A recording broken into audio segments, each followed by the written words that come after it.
اپنی کوشش سے فیسخرون بس وہ ٹھٹھا کرتے ہیں منہم ان میں سے ساخر اللہ مذاق کی اللہ نے منہم ان سے ولہم اور ان کے لیے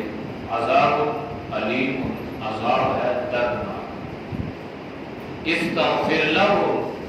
آپ ان کے لیے استغفار کریں اولا تستغفر لہم یا نہ ان کے لیے استغفار کریں ان اگر تستغفر لہم آپ ان کے لیے استغفار کریں 70 مرتبہ 70 مرتبہ بھی فلن پس ہرگز نہیں یغفر اللہ معاف کرے گا اللہ لہم انہیں ذالک یہ اس وجہ سے ہے بِأَنَّهُمْ کے بے شک وہ کافر و منکر تھے باللہ اللہ کے ورسولہ اور اس کے رسول کے وَاللَّهُ لَا يَهْدِي الْقَوْمَ الْفَاسِقِينَ اور اللہ راستہ نہیں بتلاتا حد سے بڑھ جانے والے لوگوں کو آیات کا ما قبل آیات کے ساتھ ربط اور تعلق یہ ہے کہ ما قبل آیات میں اللہ نے منافقین میں سے ایک منافق کا ذکر کیا اور اس نے نبی علیہ السلام کی خدمت عالیہ میں درخواست پیش کی تھی کہ آپ میرے لیے دعا فرمائیں میں مالدار بن جاؤں اور مالدار بننے کے بعد میں اپنے مال کو اللہ کے راستے میں خرچ کروں گا حق والے کا حق دوں گا صدقہ خیرات کروں گا نیکی اور پرہیزگاری کو اختیار کروں گا لیکن جب اللہ نے اسے مال عطا کر دیا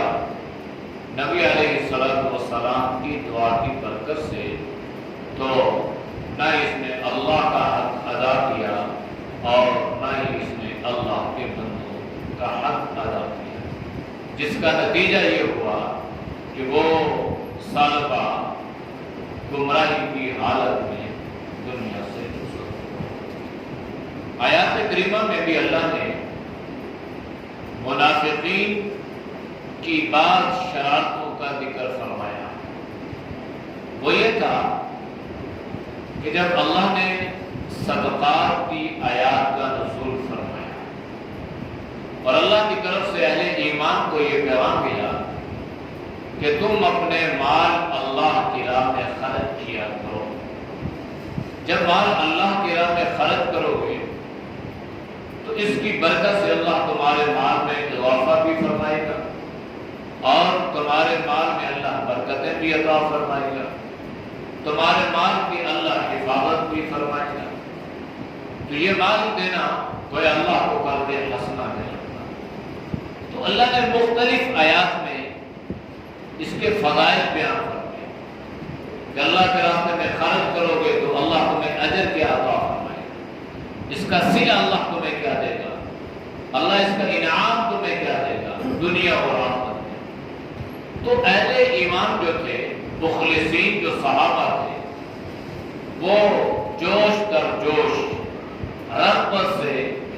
دل کھول کر فراخ دلی سے اللہ کے راستے میں مال خرچ کرنے لگے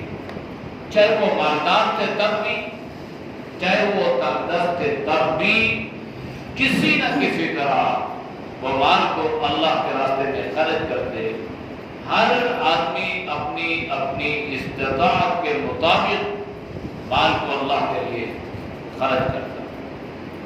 جب مال خرچ کرنے لگے تو یہ جو منافقین تھے نا انہوں نے ہر ان غرباء صحابہ پر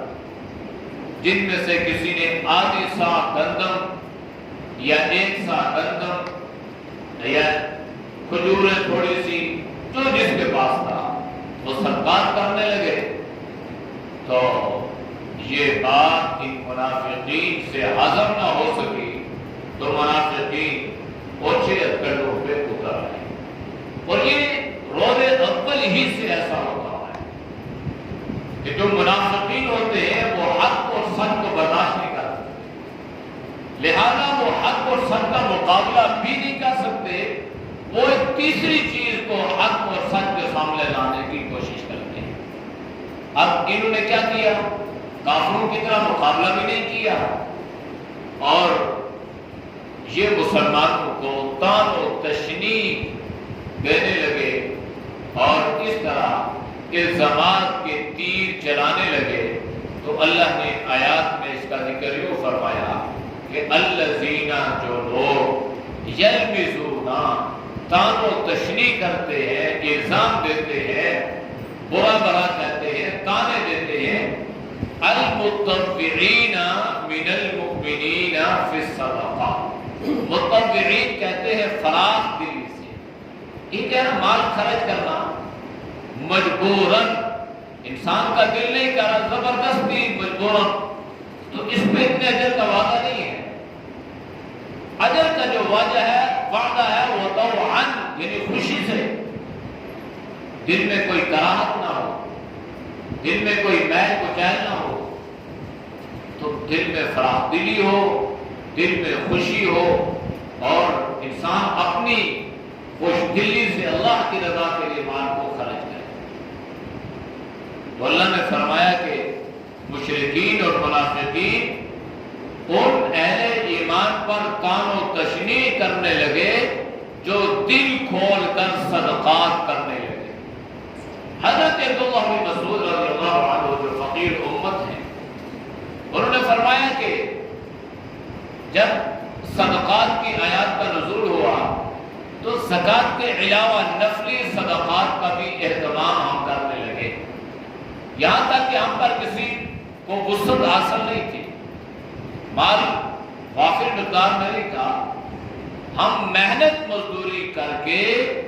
کمائی کرتے اور اس محنت مزدوری سے ہم اللہ کے راستے میں مال خرچ کیا کرتے تھے۔ ایک صحابی آئے، انہوں نے آدھی سا گندم اللہ کے راستے میں خرچ کی، جتنی استطاعت تھی اس سے بڑھ کے آدھی سا، یعنی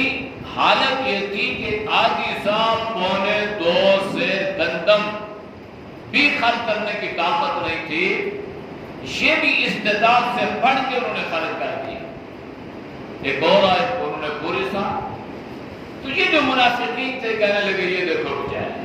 کرتے کیا ہے، محنت مزدوری کرتے ہیں اور یہ بڑے ہیں اللہ کے راستے میں مال خرچ کرنے، ان کو دیکھو حالت ان کی کیا ہے، اور یہ مال خرچ کر رہے ہیں، لوگوں کو مال خرچ کر رہے ہیں، لوگوں کو صدقات دے رہے ہیں اور اپنی ان کی حالات جو ہے وہ کیفیات کی ایسی۔ اللہ نے ان علامات کا جواب دیا اور ان منافقین کے اس طرز عمل کو بھی بیان فرمایا، اور اہل ایمان کو اللہ نے اس بات پر حکم دیا کہ مال اللہ کے راستے میں خرچ کرو، چاہے تم مالدار ہو چاہے مالدار نہیں ہو، نادار ہو، تب بھی جتنا ہے 10 روپے کے اللہ نے توفیق دی ہے تو 10 کرو، 1 روپے کی اللہ نے ہمت دی ہے تو 1 کرو، لیکن ہمیشہ یہ اصول اور ضابطہ رکھو کہ بڑھ چڑھ کے خرچ کرو۔ یہ جو خرچ کرنا ہے یہ کسی پر احسان نہیں کرنا، نہ مسجد پر، نہ اللہ کے گھر پر، نہ مدرسے پر، نہ غرباء فقراء پر خرچ کرنے میں کسی پہ احسان ہے، بلکہ اللہ آپ پہ یہ احسان فرما رہا ہے، اللہ آپ کو اس بات کی توفیق عطا فرما رہا ہے کہ اللہ نے آپ کے مال کو اس مصرف کے لیے قبول فرما لیا، اور اللہ محتاج نہیں۔ اگر ہم کسی کی ضروریات پہ خرچ نہیں کریں گے یا ہم اللہ کے دین کے لیے خرچ نہیں کریں گے تو اللہ ایسے بندے کھڑے کرے گا، اللہ ایسے افراد پیدا کرے گا کہ اللہ ان سے دین کی خدمت کا کام لے لے گا۔ اس لیے اللہ نے فراخ دلی سے اور خوش دلی سے مال کو خرچ کرنے کا حکم دیا کہ خرچ کرو، اللہ اس میں تمہیں برکتیں عطا فرمائے۔ والذین، اور وہ لوگ لا یجدون الا جہدہ، جو مالدار تو نہیں تھے، الا جہدہ، مگر وہ کوشش کرتے تھے، وہ محنت مزدوری کرتے تھے، ان کے پاس زیادہ سرمایہ نہیں تھا، زیادہ مال نہیں تھا، پھر بھی وہ اللہ کے راستے میں خرچ کرتے تھے۔ آپ صلی اللہ علیہ وسلم نے فرمایا کہ جس کو جتنی توفیق یا جتنی استطاعت یا جتنی ہمت ہو، آپ نے فرمایا اللہ کے راستے میں خرچ کرو، چاہے کھجور کی گٹھلی ہی کی اللہ نے تمہیں توفیق کیوں نہ دو۔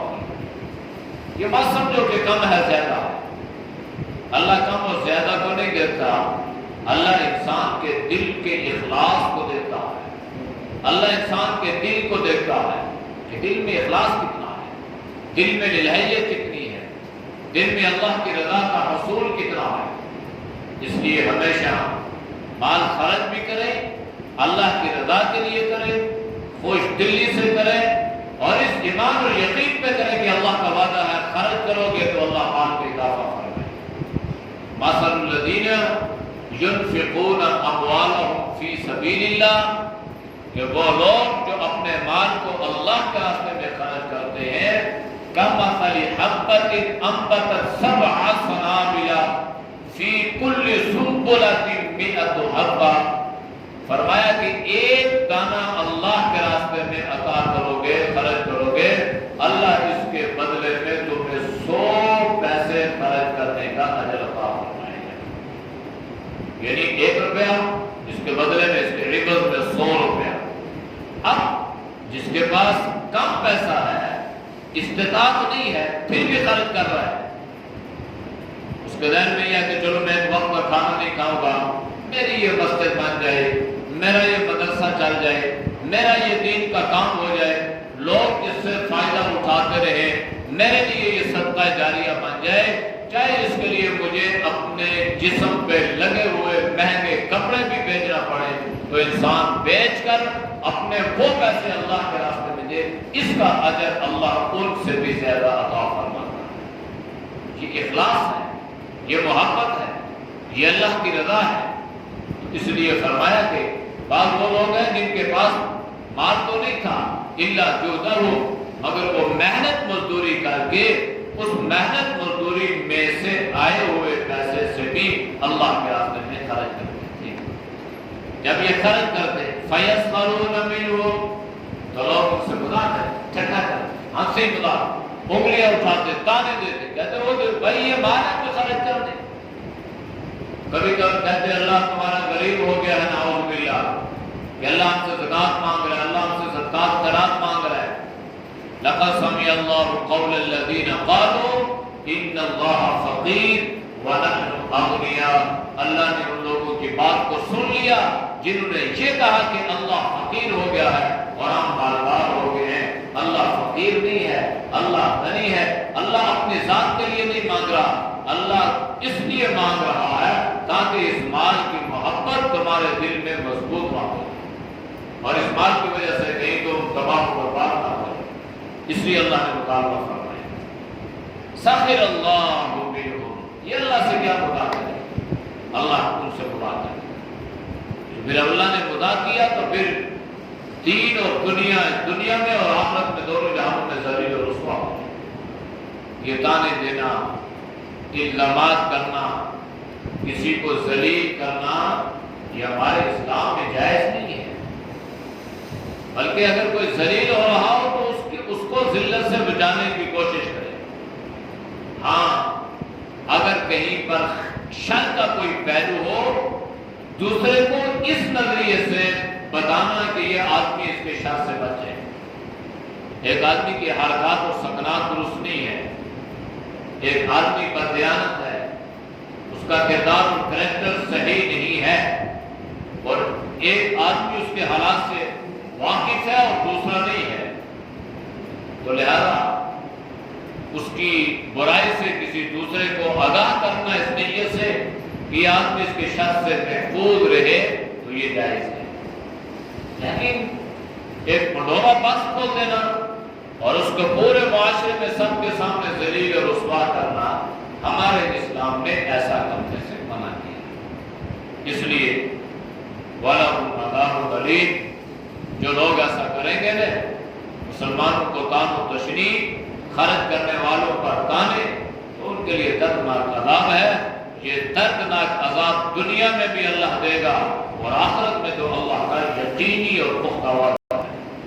ہمارے مسلمانوں میں بعض لوگ ایسے ہیں جو ایسے لوگوں کو تانے دیتے ہیں، برا بھلا کہتے ہیں جو اللہ کے راستے میں مال خرچ کرتا ہے۔ دوسرے لوگ اس بات، بھائی مال اس کا اپنا ہے، اس نے اپنا مال خرچ کیا، چوری تو نہیں کی، ڈاکہ تو نہیں ڈالا۔ اب آپ کو کیا تکلیف ہے اس بات کی کہ یہ آدمی اللہ کے راستے میں مال خرچ کر رہا ہے اور دوسرا آدمی اس کو تانے دے رہا ہے کہ بھائی کیوں خرچ کر رہے ہو، اس کو کیوں دے رہے ہو؟ مدرسے پہ خرچ کر رہا ہے، مسجد پہ خرچ کر رہا ہے، بجائے یہ کہ اس کو حوصلہ افزائی اس کو ملنی چاہیے۔ سارے لوگ کہتے ہیں بھائی کیوں؟ یہ اس لیے کہ اللہ نے اس میں دل کو سخت کر دیا ہے، یہ اس کے دل میں قساوت آ چکی ہے، سختی آ چکی ہے، یہ غنا سے محروم ہو گیا، سخاوت سے محروم ہو گیا، تو اس لیے نہ خود خرچ کرتا ہے نہ دوسروں کو خرچ کرنے دیتا۔ اور اللہ نے دنیا میں دردناک عذاب عطا کر رکھا ہے۔ یہ تو بعض منافقین کا اللہ نے ذکر فرمایا کہ جو دوسرے لوگوں کو اس طرح کے تانے دیتے ہیں یہ منافق ہے، لہذا ان منافقین کی حرکتوں سے اپنے آپ کو بچائیں۔ اگلی آیت میں اللہ نے ایک اور منافق کا ذکر فرمایا، استغفر لہم، آپ ان کے لیے معافی مانگیں، آپ ان کے لیے استغفار کریں، آپ ان کے گناہوں کی درخواست اللہ کی بارگاہ میں پیش کریں، اولا تستغفر لہم، یا آپ ان کے لیے معافی نہ مانگیں، آپ استغفار کریں یا آپ ان کے لیے استغفار نہ کریں۔ ان تستغفر لہم 70 مرۃ، اگر آپ ان کے لیے 70 مرتبہ بھی اللہ کی بارگاہ پہ استغفار کریں گے، فلن یغفر اللہ لہم، تو اللہ ہرگز انہیں معاف نہیں کرے۔ ان المنافقین فی الدرک الاسفل من النار کے بعد سب سے سخت آیت یہ ہے جس میں اللہ نے منافقین کے بارے میں کھلم کھلا یہ اعلان فرما دیا کہ جو بھی منافق ہوگا، اے نبی صلی اللہ علیہ وسلم، آپ کی عظمت، آپ کا مقام، آپ کا مرتبہ، آپ کی عبادت، آپ کا عزت و انتصاری، آپ کی تواضع، آپ کے اخلاق، آپ کی ریاضت، زہد، بڑا اپنی جگہ پہ ہے، لیکن اگر آپ ان منافقین کے لیے میری بارگاہ میں درخواست کریں تب بھی، درخواست نہ کریں تب بھی، بالفرض آپ 70 مرتبہ بھی ان کے لیے میری درخواست، میری عدالت میں معافی کی درخواست کریں، میں ان منافقین کو معاف نہیں کروں گا۔ ابھی اللہ نے آپ صلی اللہ علیہ وسلم سے فرمایا، حالانکہ بڑے بڑے گنہگار ان کی توبہ قبول ہوئی ذریعہ جناب نبی کریم صلی اللہ علیہ وسلم۔ یہاں پر اللہ نے مطلقاً منافقین کے بارے میں یہ اعلان فرما دیا کہ کوئی بھی منافق ہے، اس کے دل میں نفاق ہے، اور اس منافق کی بخشش کی دعا جناب نبی کریم صلی اللہ علیہ وسلم اللہ کے حضور فرما رہے ہو، اور ایک مرتبہ میں نہیں 70 مرتبہ، اور 70 مرتبہ کا جو عدد ہے یہ کثرت کے لیے استعمال ہوا ہے کہ آپ کثرت کے ساتھ اگر ان کے لیے استغفار کریں گے تب بھی اللہ انہیں معاف۔ اب اس سے بڑی بات کیا ہے؟ اس لیے اپنے دل کو منافقت سے پاک کرنا، اپنے دل کو نفاق سے پاک کرنا۔ منافقت کسے کہتے ہیں؟ ویسے تو ایک منافقین تو جو امام الانبیاء صلی اللہ علیہ وسلم کے زمانے میں تھے، کھلا کھلا کافر تھے، وہ تو ظاہری طور پر بتلا دیا ہے۔ مسلمانوں میں نفاق ہے، ہمارے اندر دل میں کچھ اور ہے، زبان پر کچھ اور ہے، ہمارے قول اور ہے، ہمارے فعل اور ہے، قول و فعل میں جو تضاد ہے یہ منافقت ہے۔ دل میں کچھ اور چھپا ہوا ہے، زبان پہ کچھ اور۔ اس سے بڑی منافقت کیا ہوگی جو ہمارے معاشرے میں ملیں گے؟ السلام علیکم بڑے میٹھے پیارے انداز سے، اور پیٹھ پیچھے یہی آستین کے ساتھ یہی چلا پھونک دیں گے۔ رشتے داروں میں وہ پیار محبت نہیں رہی، بھائیوں میں وہ پیار محبت نہیں رہی، خاندانوں میں، برادری میں وہ پیار اور محبت ختم ہو گئی. اس پیار و محبت کی جگہ مال نے لے لی یا نفاق نے لے لی اور پیار و محبت سے آپ کو دور. اس لیے یہ منافقت اتنی بری اور اتنی گندی اور اتنی خبیث چیز ہے کہ اللہ نے برملا جناب نبی کریم صلی اللہ علیہ وسلم کو فرمایا کہ اے نبی آپ ان کے لیے بخشش کی دعا کریں تب بھی نہ کریں تب بھی آپ ان کے لیے کرتے رہیں مانگتے رہیں. فَلَن يَغْفِرَ اللَّهُ لَهُمْ اللہ انہیں ہرگز معاف نہیں فرمائے گا. اس آیت کا تعلق آگے ایک آیت آ رہی ہے اس کے ساتھ ہے، وہاں پر اس کی تفصیل وضاحت وہاں پہ ہوگی. اتنا آپ کو بتا دوں کہ ان آیات کا تعلق ایک منافق، بلکہ وہ منافق نہیں ہے، وہ رئیس المنافقین ہے. سارے جو منافقین تھے نا اس کا سردار ہے عبداللہ بن ابی ابن سلول اس کا نام ہے. اور یہی وہ خبیث اور منافق انسان تھا جس نے حضرت عائشہ رضی اللہ تعالی عنہا پر بہتان لگایا تھا. اس کا جو بیٹا تھا حضرت عبداللہ نام تھا اس کا، وہ مخلص مسلمان تھا. اب مرتے یہ مار رہا تھا عبداللہ ابن سلول ابن ابی، تو اس نے اپنے بیٹے سے یہ کہا کہ تم ایسا کرنا، مسلمان ہو، مخلص ہو، میں نے اسلام کو، مسلمانوں کو، آپ صلی اللہ علیہ وسلم کو بڑی اذیتیں پہنچائی ہیں، میں نے بڑی تکلیفیں پہنچائی ہیں، اور بالخصوص میں نے جو آپ صلی اللہ علیہ وسلم کی عزت پہ ہاتھ اٹھایا ہے. ایسا کرنا میرے مرنے کے بعد آپ صلی اللہ علیہ وسلم کی خدمت میں جانا اور جا کے درخواست پیش کرنا کہ اپنا کرتا بھی مجھے عنایت فرما دیں، اس کرتے میں مجھے کفنا دینا، اور آپ صلی اللہ علیہ وسلم سے درخواست کرنا کہ میرا جنازہ بھی وہی پڑھائے. جنازہ بھی تو کسی سے جنازہ پڑھانا اس نظریے سے کہ بڑا عالم ہے، متقی ہے، پرہیزگار ہے، یہ درست ہے. اب اس آدمی کو علم تھا کہ میرے حالات کو سامنے، تو جب یہ آئے تو اللہ کے نبی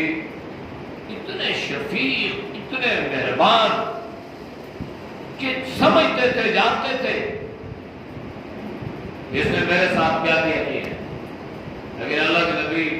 امت کو دکھلانے کے لیے کہ امت کے دل میں کبھی میل پہنچایا نہ آئے، تو آپ نے فرمایا کہ اگر میرا کرتا عطا کرنے سے اور میرا جنازہ پڑھانے سے اگر اللہ ابن ابی کو معاف کر دیتا ہے تو میں جانے کے لیے تیار ہوں. یہ ظرف اللہ نے آپ کو عطا فرمایا. حالانکہ معمولی بات نہیں ہے کہ کوئی آدمی کسی کی بیوی پر یہ الزام لگا دے، اور امت کی ماں اور اللہ کے نبی صلی اللہ علیہ وسلم کی لاڈلی چہیتی بیوی